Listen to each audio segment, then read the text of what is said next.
Hey guys, Erin here. It's Monday, so we'll be vlogging about Willow. Today I wanted to make our episode talking about what it's like living in the PICU, and that way if any new parents are watching this, they kind of get an idea of what to see and what will be happening while you're in there. So the PICU is a pediatric intensive care unit. We were up there for, like 6 weeks. It was a long time.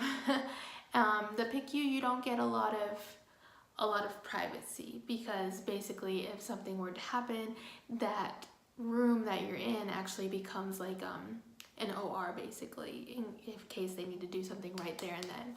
All the walls are see-through, so whether glass, plexiglass, whatever, so that the nurses can see.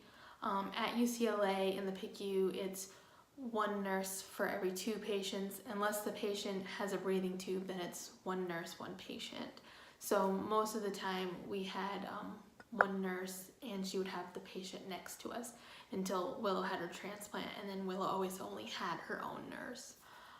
Let's see, there was no bathroom in the room. There was a small chair that kind of turned into kind of like a bed that I could sleep in her room in.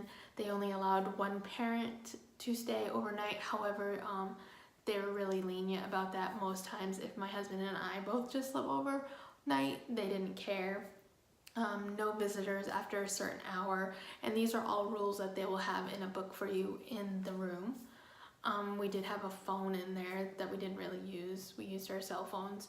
We had to wear wristbands so that we could get past security and actually take the elevator up to the 5th floor. We had to pick up a phone at the door and ask to come in, and then they would let us in. Another thing you want to do is always make sure your hands are clean. The hospital has hand sanitizer everywhere, especially whenever you're walking into a patient's room. There's usually hand sanitizer on the wall, and some nurses are really, really picky about that. They actually want to see you doing it, so they may tell you. I just don't get attitude with them. They work hard to make sure that, you know, your kid is surviving. So just suck it up and clean your hands. They do a lot for you, the nurses. They do a lot. Besides all the care for your child, they're also kind of watching out for you. You may not realize this, but they are. I had a couple times where they would tell me to go get lunch, or, you know, go take a walk, or, you know, hey, you need a break from her, you haven't left this room all day, you know, go. So that was, you know, really great for us. It let us be able to step outside of that for a little bit, and I mean like a little bit, and be able to take a breath and just breathe. They would also come with us on wagon rides when Willow was allowed to take wagon rides, especially if she had to have oxygen tank with us. Definitely needed a nurse for that, so they were always there. I also want to stress that you should take care of your nurses. They, again, work very hard, 12-hour days, running around, making sure your kid is good. Every couple of weeks, I would go buy a couple dozen donuts or a couple of boxes of cookies from this dainty little cookie place that made cookies fresh every morning. It was fantastic. And I would buy them for both shifts because we're there all day, and they did nothing but care and take care of her. The other side of that is you have lots of doctors. So the PICU or the ICU, depending on where you are, they have their own set of doctors. So they'll have the attending, whoever is in charge that day. And if it's a teaching school, they'll probably have like a resident and a fellow and a student doctor come by in the morning for rounds.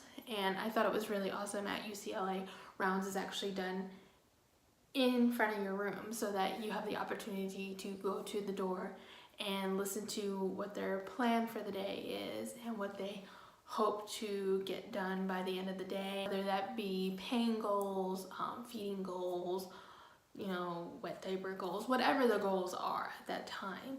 So they come by and they would go through all of that stuff. They would say all of Willow's numbers and report from the night before, what they plan to do.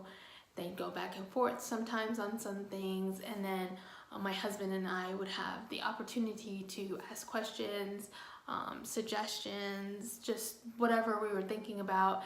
And I thought it was really great because sometimes they would take those things into consideration and change the plan a little bit because of what we wanted to see or something that we weren't understanding. They would sit there and make sure they explained it so that we would understand it better. And this is when I started to want to jot down notes, and that's why I went and bought a journal from Target, and you saw that in my last video, where I would write down like important things that they were doing, because so much goes on when you're in the PICU. You can't always remember everything, and it was easy for me to go back and look and say, okay, well, you guys did this on this day. Could that be why her labs are looking like this? And they're like, you know, maybe it is. We'll look into that. And it actually did help twice. She got really sick once, and she was having a reaction from one of the medications she was getting, and I think it was a resident that day. She was like, well, I don't know why she's sick. We're probably gonna have to extend your stay longer. And I was like, no. Yesterday, you guys started this medication that she's never had, and now she's having a reaction to it. So she went and looked up the side effects of that medication, and for some people, throwing up with no fever for no reason was a side effect, and they took her off and she didn't get sick again. So I personally think that it's a great idea to take notes when you're in that kind of situation, because you can't remember everything. So many different things happen, so many different people come in and out of your room all day, like it's crazy. Like I would have rounds, and then an hour later the social worker would come up, and then 2 hours later the surgeon would come up. You know, it was just so many people, so many questions, so much information just getting downloaded to you on a single day. It's like, there's no way anyone can remember it all. So get yourself a notebook. There's your tip for today. And other than that, it's quiet. Sometimes you can sense that something is going on with another patient because you guys are all kind of in closed corners. I think we had 8 or 10 rooms on our side because ours was broken up into 2 wings, and each wing I think had 8 or 10 rooms in it. So you kind of knew if something was going on.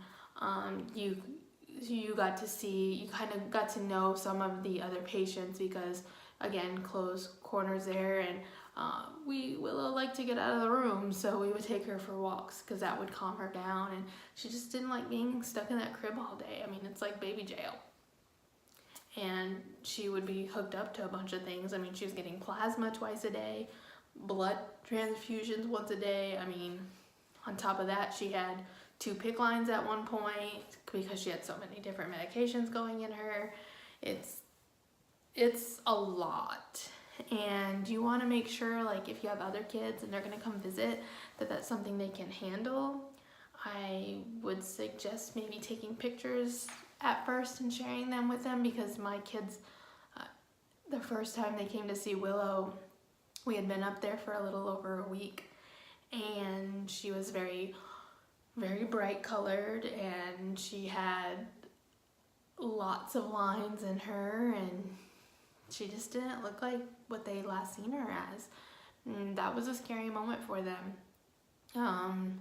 When Justin walked in the room, he immediately became upset and began crying. He went up to her crib, and then he couldn't go near it again. He had to go and stand by the door and have his moment.